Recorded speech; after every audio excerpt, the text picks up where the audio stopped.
Cancer കേൾക്കുമ്പോൾ തന്നെ പേടി തോന്നിപ്പിക്കുന്നൊരു വാക്ക്. ഈ ക്യാൻസറിൻ്റെ പ്രധാനപ്പെട്ട ലക്ഷണങ്ങൾ എന്തൊക്കെയാണ്? എന്തൊക്കെ സിംറ്റംസ് കാണിക്കുമ്പോൾ നമ്മളതിന് വേണ്ട ഇവാലുവേഷൻ ടെസ്റ്റുകൾ ചെയ്യേണ്ടതുണ്ട്? ഈ ക്യാൻസറിനെ പ്രിവെൻറ്റ് ചെയ്യാനായിട്ട് നമുക്ക് ചെയ്യാവുന്ന ഏറ്റവും സിമ്പിളായിട്ടുള്ളൊരു കാര്യം എന്താണ്?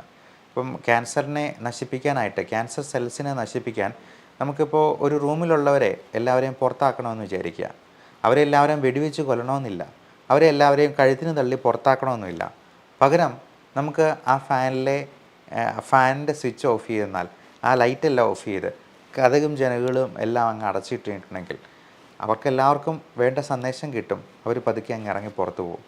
ഇതുപോലെ ക്യാൻസർ സെൽസിനെ നമുക്ക് പ്രിവെൻറ്റ് ചെയ്ത് നിർത്താൻ, അല്ലെങ്കിൽ അവരെ പുറത്താക്കാനായിട്ടുള്ള വളരെ നാച്ചുറലായിട്ടുള്ളൊരു മാർഗമുണ്ട്. അതെന്താണ് എന്നുള്ളത് നമുക്കിന്ന് ഡിസ്കസ് ചെയ്യാം. നമസ്കാരം, ഞാൻ doctor Bibin Jose, Pulmo medical centre, Pala, Kanjirappally and Sultan Bathery. ആദ്യമേ തന്നെ ക്യാൻസറിൻ്റെ ലക്ഷണങ്ങൾ നമുക്കൊന്ന് ചർച്ച ചെയ്യാം. ഇതിലേറ്റവും പ്രധാനമായിട്ടുള്ള ചില ലക്ഷണങ്ങൾ: അനിയന്ത്രിതമായ പനി, അതായത് നാളുകളായിട്ട് വളരെ കടുത്ത രീതിയിലുള്ള പനി, എന്താണ് കാരണമെന്ന് മനസ്സിലാക്കാൻ പറ്റുന്നില്ല. അതേപോലെ വെയിറ്റ് കുറഞ്ഞു പോവുക, വണ്ണം. ഇപ്പം നമുക്ക് അൺഎക്സ്പ്ലെയിൻഡ് ആയിട്ടുള്ള വെയിറ്റ് ലോസ്, നമ്മൾ വേണമെന്ന് വിചാരിച്ച് ഡയറ്റ് ചെയ്തിട്ടോ എക്സസൈസ് ചെയ്തിട്ടോ ഒന്നുമല്ല, ഒരു കാര്യവും ഇല്ലാതെ 5 കിലോ 10 കിലോ ഒക്കെ കുറച്ച് മാസങ്ങൾക്കുള്ളിൽ തന്നെ നഷ്ടപ്പെടുക. എപ്പോഴും ഫുള്ളാണ് എന്നൊരു തോന്നുക, അതായത് അനോറെക്സിയ, നമുക്ക് ഭക്ഷണം കഴിക്കാനേ തോന്നുന്നില്ല. എപ്പോഴും നമ്മൾ വയറ് ഫുള്ളാണ്, അല്ലെങ്കിൽ നമുക്ക് വിശപ്പ് തോന്നുന്നേ ഇല്ല എന്നുള്ളൊരവസ്ഥ. നമുക്ക് അവിടെ ഇവിടെയായിട്ട് പല സ്വെല്ലിങ്, പല മുഴകൾ ഉണ്ടാവുക. ഏറ്റവും പ്രധാനമായിട്ടും ഈ ലിംഫ് നോഡ്, കഴലകൾ എന്ന് പറയുന്ന കഴുത്തിൻ്റെ അവിടെ, അല്ലെങ്കിൽ കഷത്തിൽ, നമ്മുടെ തുടയിടുക്കുകളിൽ, മറ്റ് ഈ ചെവിയുടെ പുറകിലായിട്ട് ഒക്കെ എന്തെങ്കിലും മുഴകളായിട്ട് വരിക. അവിടെ എന്തെങ്കിലും വീക്കോ അല്ലെങ്കിൽ വേദനകളോ ഉണ്ടാവുക. പിന്നെ ഓരോ തരത്തിലുള്ള ക്യാൻസറിനും ഓരോ ലക്ഷണങ്ങളുണ്ട്. ഇപ്പോൾ തൈറോയിഡിൻ്റെ ക്യാൻസറിന് അവിടെ മുഴകളായിട്ട്, നോഡ്യൂളായിട്ട് വരാം. അപ്പോൾ പലപ്പോഴും പല ക്യാൻസറുകളും നമ്മൾ തുടക്കത്തിൽ തന്നെ സ്വെല്ലിംഗ് ആയിട്ടിരിക്കുമ്പോഴത്തേക്കും അത് ചികിത്സിച്ചെന്നാൽ ക്യാൻസറസ് ആകാതെ മാറാനായിട്ട് നമുക്ക് അത് പ്രിവെൻറ്റ് ചെയ്യാനായിട്ട് സാധിക്കും.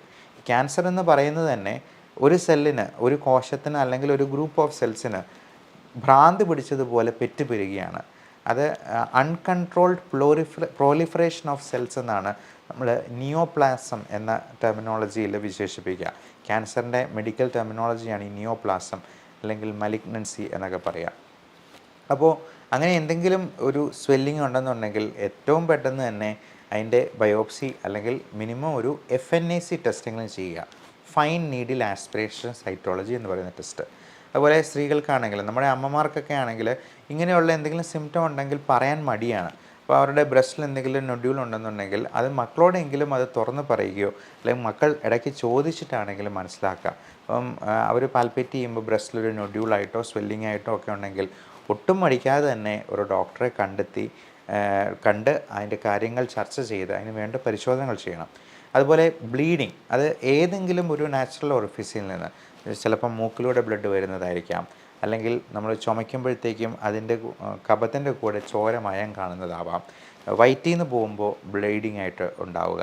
സ്ത്രീകൾക്കാണെങ്കിൽ വജൈനൽ ബ്ലീഡിങ്, പീരീഡ്സിൻ്റെ സമയം അല്ലെങ്കിൽ പോലും ബ്ലീഡിങ് ഉണ്ടാവുക, അല്ലെങ്കിൽ കൂടുതലായിട്ട് ബ്ലീഡിങ് ഉണ്ടാവുക. പീരീഡ്സിൻ്റെ സമയത്ത് 5, 6, 7 ദിവസമൊക്കെ ബ്ലീഡിങ് കണ്ടിന്യൂസ് ആയിട്ട് നിൽക്കുക, തുടങ്ങിയുള്ള പ്രശ്നങ്ങളുണ്ടാവുക. വൈറസ് സംബന്ധമായിട്ടുള്ള ഓൾട്ടേർഡ് ബവൽ ഹാബിറ്റ്സ്, അല്ലെങ്കിൽ യൂറിനറി സിംറ്റംസ് എന്ന് പറയും. അപ്പോൾ അങ്ങനെയുള്ള പ്രശ്നമുണ്ടാവുക. യൂട്രസിൻ്റെ, അല്ലെങ്കിൽ എൻഡോമെട്രിയൽ ക്യാൻസർ, അല്ലെങ്കിൽ ഒവേറിയൻ ക്യാൻസർ, CA സെർവിക്സ്, ഇതിനെല്ലാം പലതരത്തിലുള്ള ലക്ഷണങ്ങളാണ്. അപ്പോൾ നമുക്ക് ഇത്തരത്തിലുള്ള ലക്ഷണങ്ങൾ എന്ത് കണ്ടെന്നാലും നിങ്ങൾക്ക് ഒരു സുഹൃത്തിനെ പോലെ സംസാരിക്കാവുന്ന ഒരു ഡോക്ടറിനെ കണ്ടെത്തി അതിന് വേണ്ട ഇവാലുവേഷൻ ചെയ്യേണ്ടത് വളരെ വളരെ അത്യാവശ്യമാണ്. അപ്പോൾ പലപ്പോഴും നമ്മൾ ഏറ്റവും പ്രാഥമികമായിട്ടുള്ള പരിശോധനകൾക്കൊന്നും വലിയ പൈസയാകുന്നതല്ല. അപ്പോൾ ഒരു അൾട്രാസൗണ്ട് സ്കാൻ ചെയ്യാനായിട്ട് കൂടിപ്പോയെന്നാൽ 800 രൂപയാകത്തുള്ളൂ. അപ്പോൾ അതിൽ നിന്ന് തന്നെ നമുക്ക് ഏകദേശം ഇങ്ങനെയുള്ള ക്യാൻസറിൻ്റെ എന്തെങ്കിലും തുടക്കമുണ്ടെന്നുണ്ടെങ്കിൽ അത് ഏറ്റവും ഏർലി സ്റ്റേജിൽ തന്നെ കണ്ടുപിടിച്ച് അവനെ നമുക്ക് പുറത്താക്കാനായിട്ട് ശ്രദ്ധിക്കാം.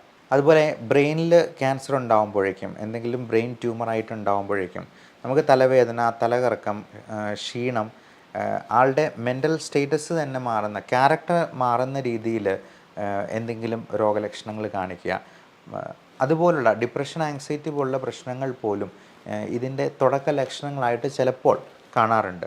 അപ്പം ക്യാരക്ടർ മാറുന്ന ഒരു രീതിയിൽ, അതായത് ഇൻട്രാക്രൈനിയൽ പ്രഷർ കൂടുന്ന രീതിയിൽ, നമ്മുടെ സ്കള്ളിനുള്ളിലുള്ള പ്രഷർ കൂടുന്ന രീതിയിൽ എന്തെങ്കിലും ഒരു ലീഷൻ ഉണ്ടാവുകയാണെങ്കിൽ അതിനനുസരിച്ചുള്ള സിംറ്റം ആയിരിക്കും. അതുപോലെ ലങ് ക്യാൻസർ ആണെങ്കിൽ ലങ്സിനിടയിലുള്ള സ്പേസാണ് മീഡിയാസ്റ്റൈനം എന്ന് പറയും.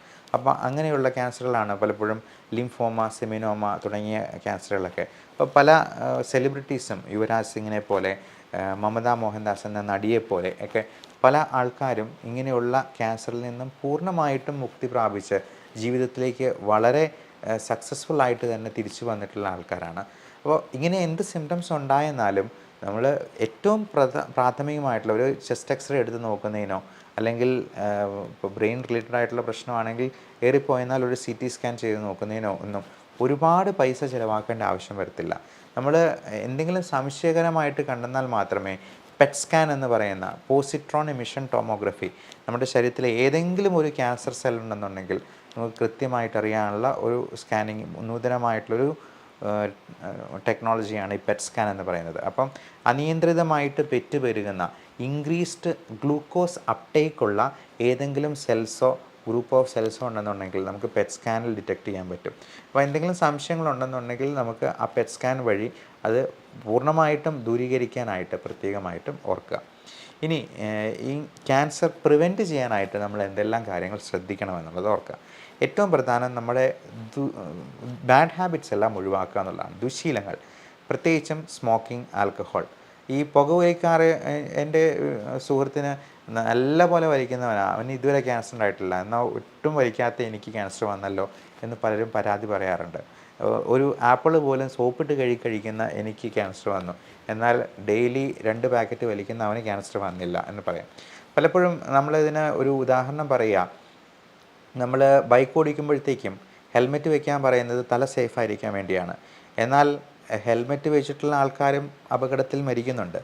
പക്ഷേ നമ്മൾ ഹെൽമെറ്റ് വെച്ച് പോയി കഴിഞ്ഞാൽ അപകടം ഉണ്ടായെന്നാലും നമ്മുടെ ജീവൻ രക്ഷിക്കാനായിട്ട് നമുക്ക് കഴിഞ്ഞേക്കും. പലപ്പോഴും ചെറിയ ഇഞ്ചുറീസ് കൊണ്ട് തന്നെ നമുക്ക് രക്ഷപ്പെട്ടു പോകാൻ പറ്റിയേക്കും. എന്ന് പറഞ്ഞതുപോലെയാണ് നമ്മൾ സ്മോക്കിംഗ്, ആൽക്കഹോൾ പോലുള്ള പ്രശ്നങ്ങൾ അല്ലെങ്കിൽ ദുശീലങ്ങൾ ഉപേക്ഷിച്ചെന്നാൽ നമുക്ക് ക്യാൻസർ വരാനുള്ള സാധ്യത കുറവാണ് എന്നുള്ളത് പല പഠനങ്ങളിലും വളരെ വ്യക്തമായിട്ട് തന്നെ തെളിയിക്കപ്പെട്ടുള്ളതാണ്. ഇനി വളരെ ഭാഗ്യശാലികളായിട്ടുള്ള ആൾക്കാരുണ്ടാവാം, നല്ല പുകവലിച്ച് നല്ല ഡ്രിങ്ക്സും കഴിച്ച് 75-80 വയസ്സ് വരെയൊക്കെ ജീവിച്ചിട്ടുള്ള ഭാഗ്യശാലികളായിട്ടുള്ള ആൾക്കാരെ നമ്മൾ കണ്ടിട്ടുണ്ടാവാം. പക്ഷേ നമുക്ക് നമ്മുടെ ജീവിതം വെച്ച് എന്തിനങ്ങനെ ഒരു റിസ്ക് എടുക്കുന്നു? എല്ലാവരും സന്തോഷമായിട്ട് ഏറ്റവും ആയുസ് എൻജോയ് ചെയ്ത് തന്നെ ജീവിക്കാനായിട്ട് നോക്കുകയല്ല ചെയ്യേണ്ടത്. അതുപോലെ നമ്മൾ കഴിക്കുന്ന ഭക്ഷണത്തിൽ പലപ്പോഴും പല രീതിയിലുള്ള മാലിന്യങ്ങളും കണ്ടാമിനേഷനും ഉണ്ടാകുന്നത് വഴി അത് ഒരു ക്യാൻസർ സെല്ലിനെ സ്റ്റിമുലേറ്റ് ചെയ്യാൻ പാകത്തിനാണ്. നമുക്ക് ഏറ്റവും കേരളീയരുടെ ദേശീയ ഭക്ഷണമായിട്ടുള്ള പൊറോട്ടയും ബീഫും തന്നെ എടുക്കാം. ഈ പൊറോട്ട എന്ന് പറയുന്നത് മൈദയാണ്. മൈദ എന്ന് പറയുന്നത് വളരെ ഹൈ ഗ്ലൈസിമിക് ഇൻഡെക്സ് ഉള്ളൊരു സാധനമാണ്. അതുപോലെ റെഡ് മീറ്റ് ഗണത്തിൽപ്പെടുന്ന അത് ബീഫ്, പോർക്ക്, മട്ടൺ തുടങ്ങിയ ഇറച്ചികളെല്ലാം നമ്മൾ ആനിമൽ പ്രോട്ടീൻ ഒരുപാട് കൂടുതൽ കഴിക്കുന്നത് തീർച്ചയായിട്ടും ഓൺകോജീൻസിനെ സ്റ്റിമുലേറ്റ് ചെയ്യാനായിട്ടൊരു കാരണമാകാറുണ്ട്. അതേപോലെ തന്നെ സ്വീറ്റ്സിൻ്റെ കൺസപ്ഷൻ, ബേക്കറി സാധനങ്ങളായിട്ടുള്ള ഇപ്പം ചോക്ലേറ്റ് ആണെങ്കിലും ഒത്തിരി മധുരമുള്ള സാധനങ്ങളാണെങ്കിലും ഒരുപാട് കഴിക്കുന്നത് നമുക്ക് ക്യാൻസർ സെൽസിനെ സ്റ്റിമുലേറ്റ് ചെയ്യാൻ കാരണമാകും. അപ്പോൾ ആഹാരശീലങ്ങളിൽ കൂടുതലായിട്ടും നമ്മൾ പച്ചക്കറികളും ഇലക്കറികളും അധികം മധുരമില്ലാത്ത പഴങ്ങളും ഉൾപ്പെടുത്താനായിട്ട് ശ്രദ്ധിക്കുക. പഴങ്ങൾ നമ്മുടെ തൊടിയിൽ തന്നെ വളരുന്ന വൃക്ഷങ്ങളിൽ നിന്ന് കിട്ടുന്ന പഴങ്ങളാകാൻ പ്രത്യേകമായിട്ടും ശ്രദ്ധിക്കുക. നമ്മൾ ഒരുപാട് കണ്ടാമിനേറ്റഡ് ആയിട്ടുള്ള കെമിക്കൽസ് ഉപയോഗിച്ചിട്ടുള്ള സാധനങ്ങൾ കഴിവതും ഉപയോഗിക്കാതിരിക്കുക. ഇനി ഈ ക്യാൻസറിനെ എല്ലാം പ്രിവെൻറ്റ് ചെയ്യാനായിട്ടുള്ള ഒരു അത്ഭുത പ്രതിഭാസമാണ് ഓട്ടോഫേജി എന്ന് പറയുന്നത്. അത് 2016 നോബൽ പ്രൈസ് കിട്ടിയിട്ടുള്ള വളരെ വിപ്ലവകരമായിട്ടുള്ളൊരു കണ്ടുപിടുത്തമായിരുന്നു.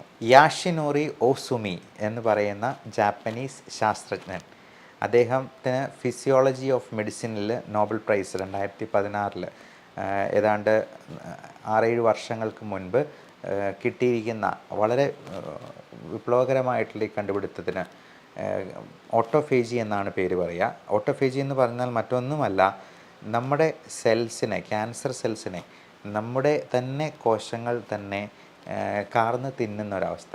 അതായത് അവരെ സ്റ്റാർവ് ചെയ്ത് അവരെ പട്ടിണിക്കിട്ട് കൊല്ലുക എന്നുള്ളത്. അതിന് വേറൊന്നുമല്ല, നമ്മൾ കൃത്യമായിട്ടുള്ള ഫാസ്റ്റിംഗ് അനുഷ്ഠിക്കുക എന്നുള്ളതാണ്. നമ്മളൊരു 16-18 മണിക്കൂർ ഒരു ദിവസം നമുക്ക് കൊടുക്കാൻ, ഫാസ്റ്റിങ്ങിന് വേണ്ടി കൊടുക്കാൻ പറ്റുവാണെന്നുണ്ടെങ്കിൽ അത് മാത്രം മതി ഓട്ടോഫേജി എന്ന പ്രതിഭാസം വഴി നമ്മുടെ ക്യാൻസർ സെൽസിനെ കൊന്നൊടുക്കാൻ എന്നുള്ളതാണ്. അപ്പോൾ മാസത്തിലൊരിക്കലോ അല്ലെങ്കിൽ ഒരു 3 മാസത്തിലൊരിക്കലോ എങ്കിലും ഈ പറയുന്ന ഇൻ്റർമീഡിയറ്റ് ഫാസ്റ്റിംഗ്, അത് 16 മണിക്കൂറോ 18 മണിക്കൂറോ എങ്കിലും നമുക്ക് അനുഷ്ഠിക്കാൻ കഴിയുവാണെങ്കിൽ അത് തന്നെ നമ്മുടെ ക്യാൻസറിനെ പ്രതിരോധിക്കാനായിട്ട് ഏറ്റവും വളരെ സഹായിക്കുന്ന ഒരു സംഗതിയാണ് എന്നുള്ളത് ഓർക്കുക. ഈ ഓട്ടോഫേജി എന്ന വാക്കിന് സെൽഫ് ഈറ്റിംഗ് എന്നൊരർത്ഥം കൂടിയുണ്ട്. അതായത് നമ്മുടെ ക്യാൻസർ സെൽസിനെ നമ്മുടെ കോശങ്ങൾ ഉപയോഗിച്ച് തന്നെ അങ്ങ് കാർന്ന് തിന്നുക. ഞാൻ ആദ്യം പറഞ്ഞ ഉദാഹരണം പോലെ ഒരാളെ പുറത്താക്കാനായിട്ട് അവനെ വെടിവെച്ച് കൊല്ലുമൊന്നും വേണ്ട. അവിടുത്തെ ലൈറ്റും ഫാനും ഒക്കെ അങ്ങ് ഓഫ് ചെയ്ത് കഴിഞ്ഞിട്ട് ആ കതവും അങ്ങ് അടച്ചിട്ട് കഴിഞ്ഞിട്ടുണ്ടെന്നുണ്ടെങ്കിൽ, ജനലും എല്ലാം അടച്ചിട്ട് കഴിഞ്ഞിട്ടുണ്ടെങ്കിൽ അവന് തന്നെ മനസ്സിലാകും ഇറങ്ങിപ്പോകാനുള്ള സമയമായി എന്നുള്ളത്. ഇതുപോലെ നമുക്ക് ഈ സെൽഫ് ഈറ്റിംഗ് വഴി, ഓട്ടോഫേജി വഴി ക്യാൻസറിനെ പടിക്ക് പുറത്ത് നിർത്താനായിട്ട് എല്ലാവർക്കും സാധിക്കട്ടെ. നല്ല ആരോഗ്യം ആശംസിക്കുന്നു. Love and regards, doctor Bibin Jose, Pulmo medical centre, Pala, Kanjirappally and Sultan Bathery.